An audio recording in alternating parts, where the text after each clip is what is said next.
যে কাউকে সহজে ভুলে যাওয়ার এমনই একটি পাওয়ারফুল আমল। কারণ আমাকে অনেকজন কমেন্ট করছেন, হুজুর আমি তো ভুলতে পারি না। হয়তো কেউ অসৎ পথে ছিল, পরকীয়াতে লিপ্ত ছিল, হ্যাঁ আপনার অবৈধ সম্পর্কে জড়িত ছিল, সে আমাকে ফোন করে বলে হুজুর আমি তো ভুলতে পারি না তাকে। তো সম্মানিত শ্রোতাবিন্দু ও আমার দিনী ভাই বোনেরা, এরকম যদি সমস্যা থেকে থাকে, আজকে এমন একটি আমি পাওয়ারফুল ও শক্তিশালী কোরআনী রিসার্চ করা পরীক্ষিত আমল শেয়ার করব। শুধু আপনারা সূরা ফাতিহার এই গোপন আয়াতটি পাঠ করবেন, ইনশাআল্লাহ তাআলা আপনি যাকেই ভুলতে চাইবেন সে আপনার মাথার থেকে ডিলিট হয়ে যাবে, উড়ে চলে যাবে। আসসালামু আলাইকুম ওয়া রাহমাতুল্লাহি ওয়া বারাকাতুহু। আশা করি আল্লাহর অশেষ রহমতে, দয়াতে, মেহেরবানিতে আপনারা সবাই ভালো আছেন।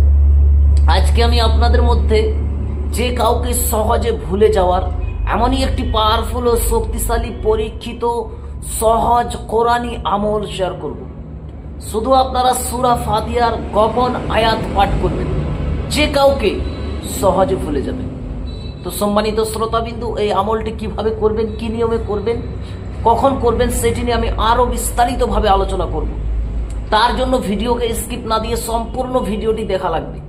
এবং আমি যেই নিয়মে যেইভাবে বলবো ঠিক সেই নিয়মটি যদি আপনি অবলম্বন করতে পারেন, করে নিতে পারেন, সেইভাবে আল্লাহর ফজল কারাম হবে, আল্লাহর দয়া হবে, আপনি যে কাউকে খুব সহজে ভুলে যাবেন। তো সম্মানিত শ্রোতাবিন্দু, এইটা নিয়ে আমাকে অনেকজন দেশ ও প্রবাস থেকে অনেকেই আমাকে এটা নিয়ে কমেন্ট করেছেন। কারণ যখন আমি বিচ্ছেদের কিছু আমল দিয়েছিলাম, অবৈধ সম্পর্ক বিচ্ছেদ করার, তো বলে বিচ্ছেদ তো হয়ে গেছে হুজুর, আমি ভুলতে পারি না, সে আমাকে ব্লক করে দিয়েছে, হ্যাঁ কিন্তু আমি অনেক চেষ্টা করছি, ভুলতে পারছি না তাকে আমি।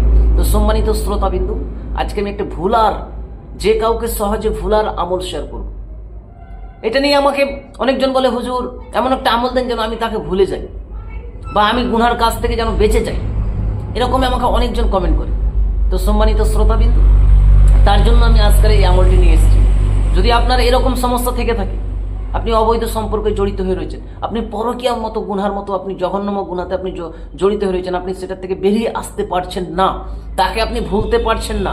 অনেকেই আছে আমাদের মধ্যে বিবাহিত কিন্তু আবার অন্য মহিলার সঙ্গে সম্পর্কে জড়িত, আবার অনেক বিবাহিত মেয়ে চালা রয়েছে অন্য ছেলেদের সঙ্গে জড়িত রয়েছে অবৈধভাবে। তো তারা এখন বুঝছে, আল্লাহ তাদেরকে হেদায়েত দিচ্ছে, তারা নিজের থেকে তাকে ভুলতে চাইছে, তাকে ছেড়ে দিতে চাচ্ছে, কিন্তু পারছে না। তার জন্য আপনি এই আমলটি করতে পারেন।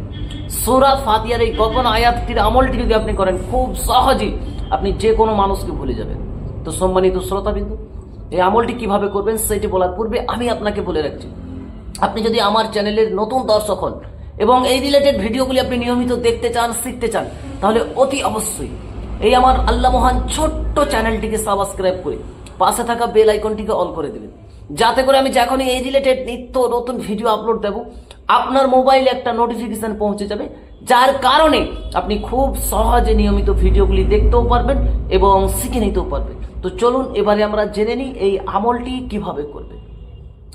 সম্মানিত শ্রোতাবিন্দু, আপনি হয়তো কাউকে ভালোবাসছিলেন, আপনাকে ছেড়ে চলে গেছে, তার বিয়ে হয়ে গেছে, সে অন্যর হয়ে গেছে, কিন্তু আপনি তাকে ভুলতে পারছেন না। এরকম যদি সমস্যা থাকে, আপনি এই আমলটা প্রয়োগ করতে পারেন। অথবা আপনি কোনো অবৈধ সম্পর্কে জড়িত হয়ে আছেন, কিন্তু এখন আপনি বুঝছেন যে এটা করা উচিত নয়, কিন্তু ছাড়তে পারছেন না। আপনি বুঝছেন যে এটা করা উচিত নয়, কিন্তু তাও আপনি ছাড়তে পারছেন না। তার জন্য আপনি এই আমলটা করতে পারেন। অথবা কেউ আপনার সঙ্গে ব্রেকআপ করে দিয়েছে, কেউ আপনাকে হয়তো আগে ভালোবাসতো, আগে আপনার মনের মানুষ ছিল, এখন তার বিবাহ হয়ে গেছে বা সে আপনাকে ছেড়ে দিতে চাইছে, তো আপনি অনেক চেষ্টা করছেন তাকে ভুলার, কিন্তু ভুলতে পারছেন না। তার জন্য আপনি এই আমলটা প্রয়োগ করতে পারেন। সম্মানিত শ্রোতাবিন্দু, এই আমলটা করার নিয়ম হচ্ছে, আপনারা 5 ওয়াক্ত ফরজ নামাজের পর, আমলটার নিয়ম হচ্ছে 5 ওয়াক্ত ফরজ নামাজের পর 100 বার, অনলি 100 টাইম, 100 বার সূরা ফাতিহার গোপন আয়াত, ইহদিনাস সিরাতাল মুস্তাকিম, ইহদিনাস সিরাতাল মুস্তাকিম, ইহদিনাস সিরাতাল মুস্তাকিম, এটাকে আপনারা 100 বার পাঠ করবেন প্রত্যেক ফরজ নামাজের পর। 5 ওয়াক্ত ফরজ নামাজের পর আপনি 100 বার ইহদিনাস সিরাতাল মুস্তাকিম পাঠ করবেন। প্রথম ও শেষে আপনি 3 বার করে যে কোনো দরুদে পাক পড়ে মহান আল্লাহ সুবহানাহু ওয়া তাআলার কাছে আপনি দোয়া করবেন। আল্লাহ রাব্বুল আলামিনের কারাম হবে, দয়া হবে, মেহেরবানি হবে। আপনি যার জন্য দোয়া করছেন সে আপনার জীবন থেকে ডিলিট হয়ে যাবে, তার কথা আপনার মনে থাকবে না, তাকে আপনি ভুলে যাবেন। তাকে আপনি ছেড়ে দিতে পারবেন, যেটা আপনি পারছিলেন না সেটা পারবেন। তো সম্মানিত শ্রোতাবিন্দু, মহান আল্লাহ সুবহানাহু ওয়া তাআলার কাছে আমি দোয়া করি, আল্লাহ রাব্বুল আলামিন আমাদেরকে আরো বেশি বেশি করে হেদায়েত নসিব করুক, বুঝার তৌফিক দিক। আমরা যারা এখনো শয়তানের বাসবাসায় পড়ি, শয়তানের চক্করে পড়ে, শয়তানের ফানে পড়ে, আমরা যারা এখনো জঘন্যম গুনাহতে লিপ্ত রয়েছে, আল্লাহ তুমি আমাদেরকে হেদায়েত দাও, তুমি আমাদেরকে সেখান থেকে বাঁচিয়ে নিয়ে আমাদেরকে নেক্সট যাতে না করি সেই ব্যবস্থা মওলা তুমি করে দিও, আমিন ইয়া রাব্বাল আলামিন। আপনারাও কমেন্ট সেকশনে আমিন লিখতে ভুলবেন না, আমিন লিখতে কমেন্ট সেকশনে কখনোই ভুলবেন না। আপনার আমিন লিখাটাই হয়তো মহান আল্লাহ সুবহানাহু ওয়া তাআলার কাছে পছন্দনীয় হয়ে যাবে। আপনার আমিন লিখার কারণে আমার মতো গুনেগারের দোয়া কবুল হয়ে যাবে। আর যদি দোয়া কবুল হয়ে যায় তাহলে আমরা না জানি কত আমরা মানুষ হেদায়েত প্রাপ্তি হয়ে যাব, হেদায়েত আমরা পেয়ে যাব। তো সম্মানিত শ্রোতাবিন্দু, তার জন্য কষ্ট করে মেহেরবানি করে দয়া করে আমিন লিখে দেবেন। আর ভিডিওটা যদি ভালো লাগে অবশ্যই একটা লাইক দিবেন, অন্যদের মধ্যে শেয়ার করবেন, চ্যানেলে নতুন হলে চ্যানেলটাকে সাবস্ক্রাইব করবেন। আর যিনারা অলরেডি সাবস্ক্রাইব করেছেন ওনাদেরকে অসংখ্য অসংখ্য ধন্যবাদ। আর এই ভিডিও, এই আমলটার জন্য আপনাকে এজাজত, পারমিশন, অনুমতি নেওয়ার কোনো প্রয়োজন নেই। আমি প্রত্যেককে, আমার প্রত্যেকটি ভিউয়ার্সকে, প্রত্যেকটি সাবস্ক্রাইবারকে, যেনারাই দেখছেন ভিডিওটি, সবাইকে, সকলকেই আমি অনুমতি দিচ্ছি। আপনারা আমার প্রতি না, আমি গুনহেগার, আমার প্রতি না, আল্লাহ তাবারক তাআলার জাতের প্রতি, তার কালামের প্রতি ইয়াকিন, ভরসা, বিশ্বাস রেখে যদি আপনি করেন, ইনশাআল্লাহ আপনি হাতে নাতে ফল দেখতে পাবেন। যাকে উদ্দেশ্য করে আপনি এই আমলটি করবেন, মওলা তাআলা আপনার উদ্দেশ্যটিকে পূর্ণ করে দেবে। আল্লাহ রাব্বুল আলামিনের কাছে দোয়া করবেন, কান্নাকাটি করবেন, দেখবেন আল্লাহ আপনাকে কি দেয়। তো সম্মানিত শ্রোতাবিন্দু, যিনারা এখনো এই জঘন্যময় গুনাহতে লিপ্ত হয়ে রয়েছে, এরকম জেনা যেমন গুনাহতে লিপ্ত হয়ে রয়েছেন, যত দ্রুত পারবেন আপনারা ত্যাগ করুন, কারণ সময় খুব খারাপ। যত দিন যাচ্ছে কায়ামত তত কাছে চলে আসছে।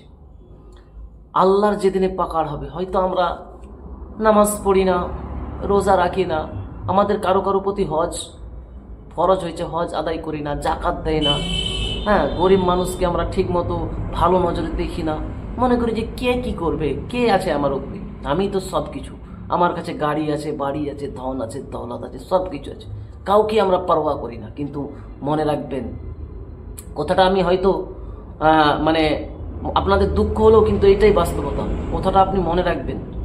আপনার কাছে সব কিছুই আছে, আপনি যেটা মন সেটাই করছেন, কিন্তু যেই দিন আল্লাহ রব্বুল আলমিনের পাকড় হবে, যেই দিন রব্বুল আলমিনের পাকড়া হবে, গ্রেপ্তারে যেই দিন আপনি পড়ে যাবেন, খোদার কসম করে বলছি, পৃথিবীর কোনো তন্ত্র, কোনো মন্ত্র, কোনো যন্ত্র, কোনো কিছুই আপনাকে বাঁচাতে পারবে না, আপনাকে হেল্প করতে পারবে না।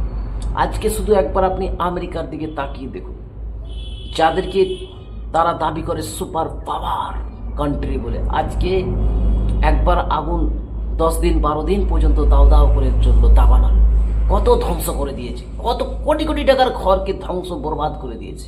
আবার পুনরায় নাকি শুনছি আবার আগুন লেগেছে। তো সম্মানিত শ্রোতাবিন্দু, আল্লাহর পাকার কঠিন পাকার, তার জন্য যিনারা এখনো গুনার কাজে লিপ্ত হয়ে রয়েছেন, যিনারা এখনো গুনার কাজে লিপ্ত হয়ে রয়েছেন, ঠিক মতো নামাজ পড়েন না, নিজেদেরকে অনেক মহান মনে করেন, তেনাদেরকে আমি অনুরোধ করব, এখনো সময় রয়েছে, সব কিছু ছেড়ে দিয়ে ইসলাম অনুযায়ী আপনি সব কিছু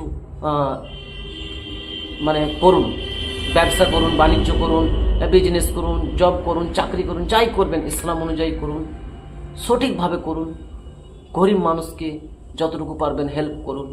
ঠিক আছে, আপনার কাছে গাড়ি আছে, আলহামদুলিল্লাহ, আল্লাহ আপনাকে আতা করেছে, আছে, তার মানে এইটা না যে আপনি অন্যদের উপরে মজা নেবেন, অন্যদের প্রতি জুলুম করবেন, এমনটা কখনোই করবেন না। আমি আল্লাহ তাবারক তাআলার কাছে সর্বদাই দোয়া করি আমাদের সবাইকে হেদায়েত দান করুন। আজকের ভিডিও আমি এখানেই সমাপ্ত করলাম, আবার দেখাবে একটি নতুন আমলের সাথে। আল্লাহ হাফিজ।